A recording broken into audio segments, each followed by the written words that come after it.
ถูกเห็นเลยพี่น้องเนาะนี่แดงหมดไปทั้งใบหน้าตุ่มแบบนี้เลยโอ้เป็นเม็ดเป็นเม็ดเป็นเม็ดนี่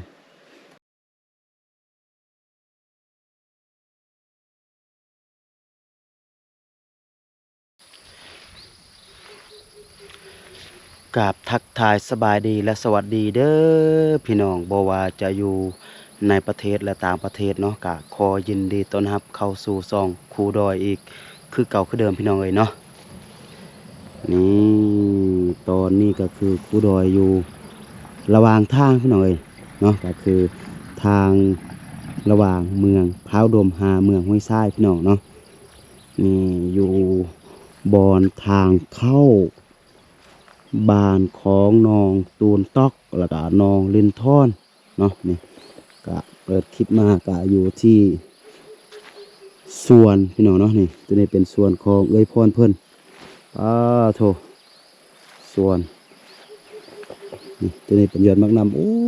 ความงามพี่น้องเนาะนี่โอ้ทางในก็โอ้เต็มเลยนี่โอ้ความงามพี่น้องมักเขือมักมักเขือมักน้ำนี่ผักหอมหลายอย่างอยู่แต่ว่าเอ้ยพรเพิ่นเฮ็ดพี่น้องเนาะเพราะว่าเอ้ยพรเพิ่นเป็นคนขยันนี่เบิ่งแต่ว่าหัวนี่แหละเอ้ยพรเพิ่นก็เฮ็ดคนเดียวนะเนาะถึงว่าเพิ่นจะอยู่ในปูในป่าแต่ว่าเพิ่นก็สามารถที่ว่าซอกพุ่นซอกพี่ก็คือเลี้ยงลูกคนเดียวพี่น้องเอ้ยเนาะก็ดังในคลิปก่อนๆที่ว่าพ่อแม่พี่น้องได้เห็นนั่นแหละก็คือน้องตูนต๊อกกับน้องลินทอนพี่น้องโดยเฉพาะน้องลินทอนเนาะก็ป่วยทั้งสองคนแล้วก็บ่มีเงินที่ว่าจะไปหาหมอนะพี่น้องเอ้ยเนาะแล้วก็ครูดอยได้มาเห็นมือว่านแล้วก็เอาน้องเพิ่นทั้งสองคนไปโรงหมอพี่น้องแล้วก็เนื่องจากว่าโรงหมอที่ว่าครูดอยกับน้องเพิ่นไปมันบ่เป็นโรงหมอใหญ่มันเป็นสุขศาลาหรือว่าเป็นโรงหมอน้อยนะพี่น้องเนาะแล้วบัดนี้ยามันบ่ครบพี่น้องเนาะแล้วก็มื้อนี้ครูดอยได้กลายมาทางนี้ตื่มแล้วก็ครูดอยก็ซื้อยาตัวที่ว่ามันบ่ครบนั่นแหละจะมาให้กับน้องเพิ่นเนาะเพราะว่าทานหมอเพิ่นเขียนซื้อยาให้ครูดอยเนาะพี่น้องนี่โถเข้าคอพี่น้อยนี่บ่ได้ว่าเลยโถพี่น้อยนี่คือเป็นขี้ฝุ่นหมดโอเคเดี๋ยวเราจะขึ้นไปหาน้องเพื่อนเนาะแล้วก็จะเอายาไปให้กับน้องเพื่อนแล้วก็จะแนะนำวิธีกินว่ากินแนวใดนะเดี๋ยวเราค่อยไปโอไปรวมกับน้องกับเอ้ยพรอยู่ที่บ้านของเอ้ยพรเพื่อนเนาะเดี๋ยวนี้ครู่ดอยกะมาหอดเหือนของน้องเพื่อนเป็นที่เรียบร้อยพี่น้อยปลาเธออยู่ยาวเลยบัดนี้โดยสบายดีสบายดีลูกสบายดีโดยโดยใจหัวมันเนาะติดเท้าน้ำเข้าเหรอติดเฮามีเฮาเล่นทอนมีเฮามั่วอยู่ในเวียนพุ่นน่ะพ่อมก่อนแม่ต๊อกทอดพี่หนูย่างหันพ่อมันอ่ะแป้งนี่นึกผักนี่จับหมูกูเละเป็นจะได้กินยาแล้วบ่ใครแล้วบ่ใครแล้วบ่เดี๋ยวนี้ที่เหลือเป็นไรตุ้มบดีเถื่อยังออกตืมของเอ้ยมอซีดีแล้วของเอ้ยมอซีดีแล้ว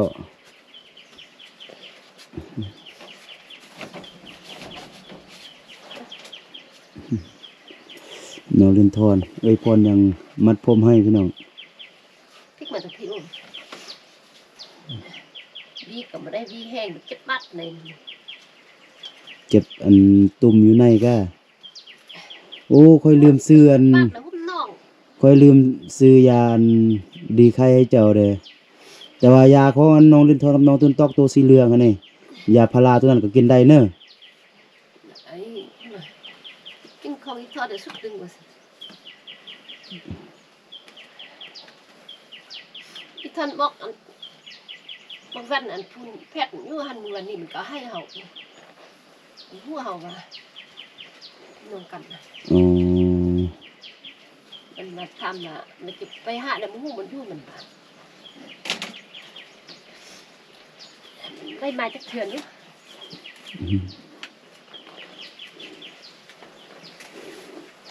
ยังคันบ่ลูกตุ่มยังคันบ่ คัน คันบ่คันแล้ว คัน คัน จนทำเอาเก้ามันเอาอดบ่ได้ ตอนค่ำนี่เกามันอดบ่ได้ เลย อดโอ้ นวดไม่ได้นวดเนาะเกาตุ๊แต่แกะส่งนวดแล้ว นี่ แกะเกาวัด ถ้าอดบ่ได้แล้วก็บอกให้แม่เอาเสือกมามัดแขนไว้แบบนี้มัดมือไว้แบบนี้ จึงบ่สร้างเก่า มัดมือไว้ทั้งสองเบื้องเลยมัดติดกันแบบนี้เลย จึงบ่สร้างเก่า สร้างลูกก็จะมี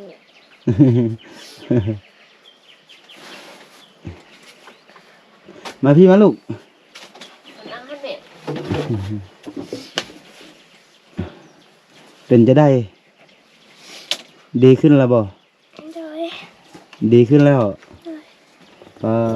โถเห็นเลยพี่น้องเนาะนี่แดงหมดไปทั้งใบหน้าเดี๋ยวนี้บ่เจ็บแล้วเนาะก็ยังเจ็บอยู่ โดย แต่ว่าเจ็บน้อย มันหมู่วันนี้มันจับบ่ได้ก็ให้ขึ้นนี่มันปะ อืม แป้งพ่อมันก็ให้อะแถวว่ะคุยกับสี เดี๋ยวนี้เป็นไข้บ่เป็นแล้วติ ดีแล้ว คิงก็ยังหวนอยู่ เป็นไข้นี่บ่เป็นแล้วเนาะอ๋อมีแต่ยังเจ็บตุ่มอยู่เนาะโดยไปยังลูกฮะ งั้น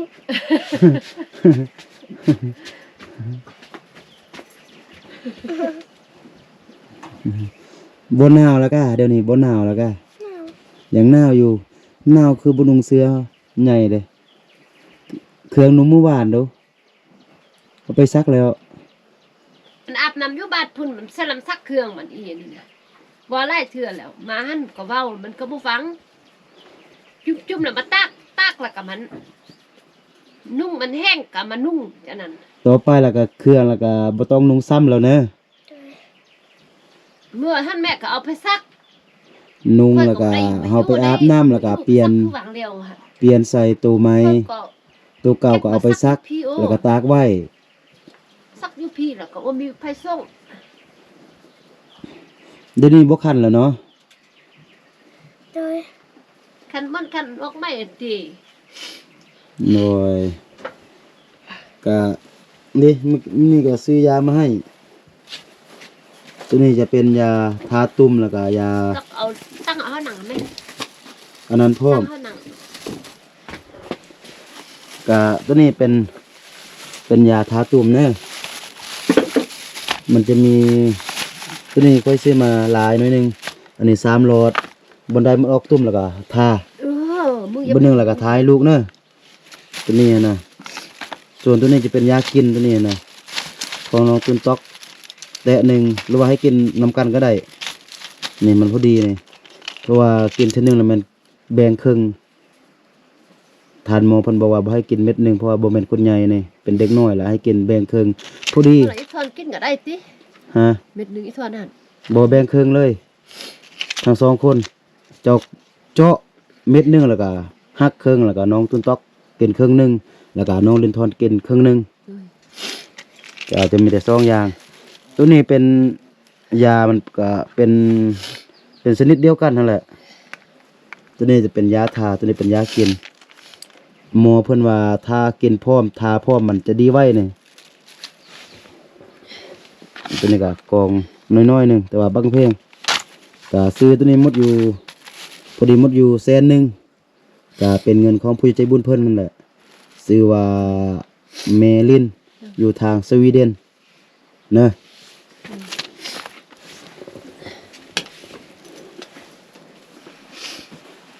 ขนมกินแล้วขนมอย่างบ่กินเทื่อ บ่ให้กินเทื่อละมันอีอันนั้นบ่ฟังเลย มื้อคืนนี่นอนยังบ่ลุกมันลักมาเอาแล้วถ้าได้บ่อนเอาเสื้อปกให้เห็นมัน ลักเอาขนมไปกินในบ่อน ถ้าได้บ่อนมันนอนตึมเอาเสื้อมาปกมือก็ละเด้เบิ่งมันลักขนมมันแล้ว พูดน่ะไปสู้มันขึ้นเนี่ยหนูมาเอาขนมมันแล้วก็ลงมา ก็ยังนอน เมื่อคืนนี่นอนบ่เป็นหยังที่ลูกก็นอนรับดีอยู่บ่เมื่อคืนนี่ นอนจนยาใส่หมอนขึ้นนี่จังว่าหยัง ไผ ถูกที่ทอดนี่ บูรู้สึกยังเลย นอนจนเหยียใส่บ่อนเลยอ๋อ นี่หัวเอามาแล้วได้เมื่อพุ่น สงสัยบ่ได้นอนหลายคืนเนาะแต่ละคืนแม่นบ่ได้นอนนั่นบ่คันตุ้มแม่นบ่อ๋อโดย นอนนอนทีเดียวเดียวแล้วเขาเมื่อพุ่นแล้วเขาเมื่อ อันนี้งัวเจ้าหวะเอ้ยพ่อนจักโตเด้ตัวใดกับตัวใดเด้ อันนี้ก็เป็นลูกอันนั้นเนาะ ตัวใด ตัวดำ ตัวนี้ตัวนี้ก็แม่น ตัวเก่า กับตัวนี้กับตัวเทิงหั่น ตัวเขาหา อันนี้ ตัวเมียขนาด เธออันนี้กับอันนี้ ตัวเมียน้อยอัน เมี นี้ ยมันก็ เขา เป็น เขาหัน จักโตเด้ เชือกหัน 3ตัว สามตัวตัวนั้น อันตัวอันนั้นหันของไอ้ซี่หมด ตัวนี้ติ ตัวนี้ของแม่ของเขา แล้วก็กับตัวใดกับตัวนี้ ลูกตัวนี้ ลูกตัวนี้กับตัวนี้กับตัวใด หน่วยฮะ กับตัวน้อยหั่นโอ้สี่ตัวเนาะเรือนั้นแม่นงัวของเขาเจ้าเลี้ยงติอ๋อ ไปกินยาไปมามื้อเช้าหั่นเนาะ สี่ตัว ไปอยู่โซนกล้วยพุ่นก็เลยจะไปแป้งรอบหั่นน่ะมาทันเนี่ยไปแป้งเถื่อยังรถนี่ยังบ่ออกเถื่อน โดย ไปกินยาไปไปกินยาไป รถไผ่หั่น รถรถอาชิบโล เขาไปส่วน บูมาโลยิง มาโลยิง โดย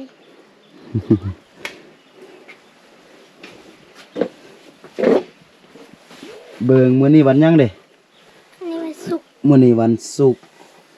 เบิ่งมื้ออื่นมื้อมือวันจันทร์ถ้าหากว่ายังบ่ดีก็บ่ต้องไปเทื่อเด้อโรงเรียนเด้อ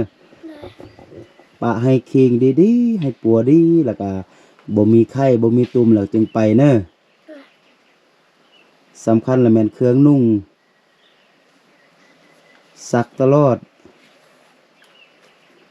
ถ้าบ่ซักมื้อหนึงก็กลับมาเป็นตืมบ่เป็นตุ่มก็เป็นพยาธิอันอื่นตอนเช้านี่กินข้าวแล้ว โดย กินข้าวกับหยังเด้ เข้ากับล่าม กินข้าวกับลามหยัง ทำซีน ลามซีนหยังซีนควาย รถนี่ อ๋อโดย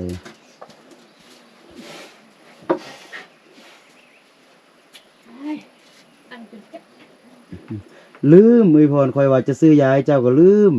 คิดแต่ว่าน้องเรือนทองกับน้องตูนตอกแล้วก็ลืมเจ้า คอยว่าจะซื้อมื้อวาดไปอยู่สุขศาลาคอยว่าจะซื้อมาให้เจ้าคอยก็ลืมแล้วก็มื้อนี้ก็ว่าจะซื้อมาให้เจ้าคอยก็ลืม เราว่ามันก็บ่มียามกันได้นะบ่ได้ฮู้เมื่อน่ะมันบ่มียามกับมือละลาดได้ แม่นแหละอยู่สุขศาลาส่วนหลายมันบ่ค่อยมียามันบ่ค่อยมี แต่ยาม อะ ป นะ ลายยามมันยังฮู้ได้ แม่นแหละมันบ่คือคลินิ ยาก สักยานั่นก็บ่มีคือกัน อื เพราะมือเธอนึงยามต้นเขาเจ็บมันก็บ่ดีคือ เบิ่งอยู่คิงบ่ดูลูกลองปีนล่างมาไปดูให้เบิ่งตุ่มแบบนี้เลย โอ้เป็นเม็ดนี่แต่ว่าต้มใหม่นี่บ่ออกแล้วเนาะ ไปหัวนี่ตุ้มน้องโตเป็นซ้ำกูมือซ้ำ โอ้เป็นอิสุกอิสัยพี่น้องเนาะนี่ เพิ่นนี่ค่อยก็รู้บ่แค่เอายามองทามัน บนหนึ่งค่อยกลับแล้วก็เอายาตัวนี้ทาบนใดเป็นตุ่มแล้วก็เอามือรูปทา มักเอาอันนั้นหั่นน่ะมีแกงพุ่มใส่พุ่ม ผมวี่แล้วลูกบอาบน้ำซ้ำกาจนตอกในเมื่อวานนี่อาบบ่อาบน้ำร้อนหรือว่าน้ำเย็น อาวินเลย อาบน้ำร้อนลินทอนเด้อลูก ใหญ่หั่นค่อยก็อาบเข้าก็อาบ อาบน้ำต้มคือกัน เลย ก็ต้ม แล้วก็ตักปั้นเข้าคุณครู เมื่อยบ่ลูก โดย ปากน้ำอายนี่เมื่อยบ่บ่เมื่อย ย่างก็มันว่ามันจุจะได้หูอีทวนน่ะตลอดทั้งหมดนี้นะสบายอย่างได้เงินตัวเล็กตัวน้อยก็ซื้อกันสิอย่างมันนึงไข่มันนึงเป็นอันนี้มันนึงเป็นอันนั้น เพราะว่าทางน้องเล่นทวนและน้องตุนตอกนี่บ่ได้ซักวัคซีนมันน่ะวัคซีนซักแต่เข็มเดียวเข็มทำอิฐเมื่อวานอัน ซักมาประคาดซักซึนมันโมได้ซักเลยมันประโยชน์ได้ย่าอันนั้น ก็ว่าซักแต่เทื่อเดียวเดี๋ยวนี้น่ะแม่นเกินอายุแล้วเมื่อวานหมอเพิ่นบอกหมอเพิ่นเบิ่งอยู่ปื้มหั่นว่าได้ซักวัคซีนแต่เข็มเดียววัคซีนความร้าย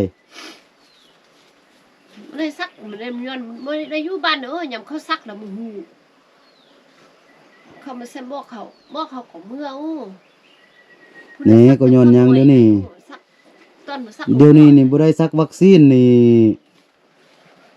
ป่วยก็ป่วยไว้เด้เป็นมันยังมาหน่อยหนึงก็จะเจ็บออดๆแอดๆอยู่แหละเพราะว่าภูมิต้านทานบ่มีเด้ วางแล้วก็เอามันไปเมื่อปกทาพุ่น เพิ่นซักอันวัคซีนนี่ย้อนหยังเพื่อหยังก็เพื่อป้องกันให้อันอยู่ห่างกายของเฮานี่มีภูมิต้านทานหลายพยาธิมันเล็กมันน้อยนี่ก็คือมันก็บ่เจ็บมันก็บ่ป่วยอะเนาะแต่ว่าอันนี้บ่ได้ซักวัคซีนดู นี่ก็บ่ฮู้เดี๋ยวเข้ามาเฮ็ดมาแป้งมายอดย่าอันนั้นอันนี้เอาก็บ่ฮู้ เมื่อวานท่านหมอเพิ่นเอาอันเพิ่นมาเบิ่งเพิ่นว่าโอ้วัคซีนก็บ่ได้ซักทั้งสองคนได้ซักแต่เข็มเดียว มันก็นางนี่ลมลุงหั่นแม่นางมาอิงมาเทิงเพิ่นเดียว เดี๋ยวนี้ก็เฮ็ดให้ป่วยง่าย แกะมันเป็นบ้า เฮ็ดหยังมาก็ป่วยง่ายเดี๋ยวนี้หันน่ะ เธอน้องมาแกะน้องมาแกะ มันไปบ่พักทานแม่ก็เสียเงินหลายคือบางแล้วหั่นใส่ยาก็หมดเส้นไปเอาต่างดูเพิ่นว่าเอาต่างมือก็บ่มีทุนสมนุควรเด้ อืม เอาแต่ใบหญ้านี่คันบ่มีใบหญ้านี่ก็เสียหลายแถว แต่ว่าอยู่โรงหมออันรัฐนี่มันก็ยังคล้ายกว่าคลินิกอันแหละ แต่ว่าเสียเงินเขาก็ยังเสียน้อย แต่ว่าถ้าเรามีเพิ่มสำนุครัวไปนี่ก็ได้เสียแฮงได้เสียน้อย แต่ว่าเพิ่มสำนุครัวนี่ถ้าเรารักษาในเขตนี่ได้ สมมุติว่าเราอยู่อันเมืองพาเราไปรักษาอยู่ปากท่าน่ะมันก็บ่ได้คือกัน เพราะว่ามันต่างเมืองกัน ไอ้แล้วก็เสียนขายยายักเพลงเลยดึงยังบ่เพลงก็เส้นไปจนแหละคันแท้มือย่างบ่มีก็20-30,000 โดย เดี๋ยวนี้ก็คือไอโคนนี่เดือน7แท้ๆเนาะสิออกเนาะ โอ้นี่ก็มันพอมันมาได้เอาในลมในฮักมันพูนบักทั่วหาอยู่เอาของบ่ได้บ่ทั่วมันบ่สิทำ ถ้าออกมาแล้วก็ละจะได้มาอยู่นำกันอยู่นี่ตืม อยู่นำกันสิไปทางไหน สมมุติว่าไปปักหาดเจ้าแล่นไปปักหาด ไปอยู่ในอันบ้านปักหาดสมมุติว่าเขาบ่อยากรับดู ถ้าแม่นเจ้ากับลูกเจ้านี่มันบ่มีปัญหานะเดี๋ยวนี้นะค่อยนี่ย่านแต่ว่าไทบ้านเพิ่นบ่อยากรับ เพราะว่าผู้ ในบ้านเอาคันมันได้ใบนี้ก็ได้มันอยู่ ถ้าได้ใบอันยุได้วะ เขาก็ว่าได้นี่นั่นบ่มีใบนี่ ถ้าไปอยู่พุ่นนี่ เทื่อนี่ ก็ยังไขหน่อยนึง เพิ่นล่ะจะมาส่งใบอันนั้นมื้อนี้แล้วว่ามันสุกยานเข้าจิตลูกนะมันส่งใบนี่ก็ฮอดเข้ากุ้มหั่นเนาะบ้านนั่นประคาดเนาะยันเข้าเราเพิ่นไปหาเข้ากันมันสุกเหมือนบ่ได้ วันศุกร์น่ะเพิ่นก็เข้าอยู่เข้าการนั่นน่ะแต่ว่าวันเสาร์วันอาทิตย์นี่ก็หามีแหละคนอันมาประจำการอยู่หั่นแต่ว่าส่วนหลายเวียกก็บ่ค่อยปานใดนั่นแหละ ดีแท้ก็แม่นมื้อวันจันทร์พุ่นแหละ จึงไปหั่นน่ะ จันทร์แต่ว่าเขาล่ะว่าเมื่อเฮาให้เอาเมื่อทั้งหมดเขาจะถ่ายรูปเอารูปติดคันแป้งเพิ่นสำนูก่อนก็ล่ะถ้าเขาแป้งเพิ่นสำนูคนแล้วก่อนก็บ่ถ่ายมันก็ติด บ่แล้วสุเจ้าเมื่อแล้วก็เพิ่นก็สิท้ายรูปสุเจ้าทั้ง3คน ค่อยนี่มีแล้วฮู้เขา ทั้งสามคนที่ ก็3คนเป็นหยังแต่คือยังเข้านี่2คนนี่โอ้เขา นี่ได้ทายไหม2คนนั่นน่ะถ้าเจ้ามีแล้วก็เอาแต่ฮูบให้ให้เขา มีติดน้ำปึ้มซึมลูกเก่าเนาะนั่งดีๆหันแม่ลมลูกหันโอ้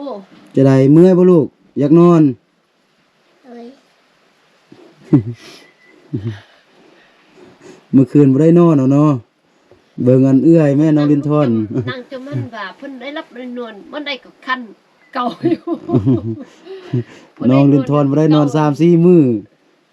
มื้อนี้ไปมื้อวานไปห้องหมอมื้อคืนนอนเหี่ยวใส่บอนเลย อันนี้มันก็เป็นตั้งแต่บางวันจันทร์นั้นแล้วมันตัวบ่บอกเขา นี่ลูกไปอยู่น้ำเพิ่นเป็นหยังก็บอกเพิ่นเนาะถ้าเพิ่นบ่นั่นล่ะก็บอกเพิ่นมาส่งหาแม่ มันก็ลุกนอนเนาะนอนเลยยาเล็กมันก็เอายาให้มันกินพวกเคียนแล้วก็พามาส่งหาเฮาถ้าสิเจ้าบ่มากก็พากันงุมกันอยู่หั่นเอามีนี่ก็มีอันนั้น เมื่อวานถ้าค่อยบ่มานั่นล่ะแม่นงมงายกันอยู่นี่แหละเนาะต้มน้ำอันนี้ต้มน้ำอันนั้นให้อาบแหละเนาะ ให้อาบได้อู้ โอ้ยยังไข่เนาะเมื่อวานค่อยมาเนาะแต่ค่อยบ่มาแล้วแม่นเปลี่ยนน้ำอันนี้เปลี่ยนน้ำนั่นแหละเนาะต้มให้อาบเนาะ ตัวเอายามันยังหุบมาใส่ก๊กมันยังหุบก็บ่ว่าเลย โลกกุ๊กในป่าแล้วเนาะโลกกุ๊กไม่ในป่าแล้วเนาะตัดมาต้มแล้วเนาะยาพื้นเมือง อันก๊กอันเข้าละต้มอาบต้มจานนี่น่ะบ่มีนั่นคิดบ่มีที่บ้านเฮาพุ่นมี ดีแล้วเดี๋ยวนี้น่ะเดี๋ยวนี้ก็มีแต่รักษาตัวเก่า เอายาเนี่ยทาเดะ ตัวใหม่นี่ที่ว่าบ่มีแล้วเนาะบ่ออกแล้วเนาะ บ่คันบ่มีบ่คันบ่ออกน่ะ เดี๋ยวนี้ก็เอายาตัวนี้มาเสริมเติมเอามาทาบ่นึงก็ทาบ่นึงก็สิดีโอเคซั่นน่ะอาจจะกลับก่อนเด้อ เลย ยังไปไกลได้พูนยังไปห้วยทรายพุ่นเป็นจะได้ก็ให้ดีไวๆเด้อ เลย ดีไว้แล้วก็ค่อยไปเข้าโรงเรียนแล้วก็ค่อยตั้งใจเรียนเดี๋ยวนี้อันถ้าอัน ใจดูเด้ ยังบ่ดีแล้วก็ขาดก่อนโรงเรียนนั่นน่ะ นั่นน่ะพี่ ไปเนื่องก็สิติดหมู่ติดครูอยู่โรงเรียนนั่นน่ะปัวให้ดีๆก่อนแล้วก็เฮาค่อยไปเข้าโรงเรียนก็บอกในครูแล้วติ เลย ตุนตอกก็คือกันเด้อกินยาเด้อ เลย ถ้าบ่กินยานี่บ่ดีแหละ เลย บ่ต้องดื้อขนมบ่ต้องกินหลายขนมน่ะเบิ่งแควบ่นึงสิฮักแหละกินขนมหลาย เบิ่งตอนแรกนี่บอกแม่เอามัดตีนมัดมือไว้ถ้ายังเก่าอะน่ะ เอาเสือกมัดมือทั้งสองเบื้องแล้วก็มัดตีนทั้งสองเบื้องเลยเนาะให้มัดบ่น่ะให้มัดบ่ ตัวเนาะบ่มัดแล้วเนาะมัดก็แฮงเจ็บบ่เนาะ โดยสนายกลับก่อนเด้อโดยสบายดีเพิ่นได้ลูก สบายดี โดย อ๋อสบายดีเพิ่นได้ลูก คือพวกเข้าใจหลาย โดย ๆใส่ดีรัดพดไทยดี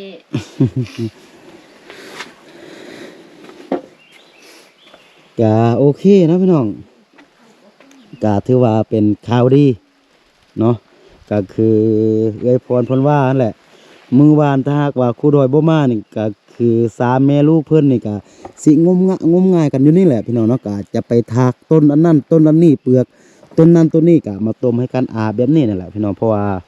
บ่มีเงินที่ว่าจะไปหาหมอหั่นน่ะเนาะแต่ว่าอย่างไข้ที่ว่ามื้อวานหั่นครูดอยมาพอดีพอดีทันเหตุการณ์พอดีอะนะ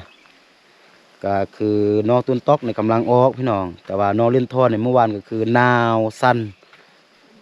แล้วก็ตุ่มออกเต็มตัวเต็มขี้นั่นแหละก็คือมื้อนี้ที่ว่าครูดอยให้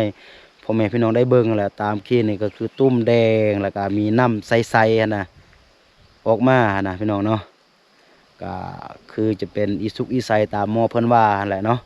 แล้วก็เมื่อวานไปโรงหมอกายามันมีบ่ครบพี่น้องเพราะว่ายามันเ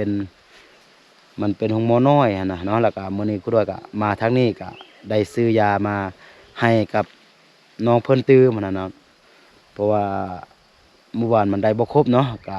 เงินที่ว่าครูด้วยซื้อยามามื้อนี้เนาะพี่น้องก็เป็นเงินของ ผู้ใหญ่ใจบุญเพิ่นเนาะชื่อว่าเมลินอยู่ทางสวีเดนเนาะก็เอามาซื้อให้ยาเนาะเอามาซื้อยาให้กับน้องเพิ่นพี่น้องเนาะแต่ว่ากูดอกก็ลืมพี่น้องว่าจะซื้อให้กับเอื้อยพรแดนะเพราะว่าเอื้อยพรก็เป็นไข้แล้วก็เป็นหวัดพี่น้องเป็นไอตืมเนาะก็เมื่อกี้ลมนำคู่ด้วยก็คือตันดังมีน้ำมูกย่อยนั่นแหละพี่น้องเนาะเฉพาะเอื้อยพรแต่ว่าคู่ด้วยก็ลืมแท้ๆพี่น้องเนาะก็คิดแต่อันสองเอื้อยน้องน่ะน้องตุนตอกกับน้องเลี้ยนทอดนั่นแหละเนาะก็เลยลืมเอื้อยพรซ้ำพี่น้องเอ้ยเนาะก็สุดท้ายก็ต้องขอขอบอกขอบใจเนาะก็คือแมลินที่ว่าอยู่ทางสวีเดนเนาะที่ว่าเป็นเงินที่ว่ากูดอยซื้อยามามื้อนี้เนาะก็ขอให้แม่เพิ่นจงอยู่ดีมีแห้งอยู่ดีมีสุขเนาะคิดสิ่งใดปรารถนาสิ่งใดก็ขอให้สมดังใจปรารถนาเนาะสิ่งที่ว่าแม่เพิ่นให้น้องๆเพิ่นในมื้อนี้ก็ขอให้ไล่กลับคืนสู่แม่ในมื้อหน้าเป็นร้อยเท่าเป็นพันเท่าเนาะสาธุพี่น้องเอ้ยเนาะก็โอเคเนาะสำหรับคลิปนี้ครูดอยก็จะมีแต่สำนึกก่อนเนาะหากว่าท่านใดเข้ามาก็อย่าลืมเข้ามากดไลค์กดแชร์แล้วก็เบิ่งโฆษณาเพื่อที่ว่าจะเป็นกำลังใจให้กับครูดอยในการไปช่วยเหลือสังคมแบบนี้เนาะสำหรับคลิปนี้ครูดอยต้องขอตัวลาไปก่อนสบายดี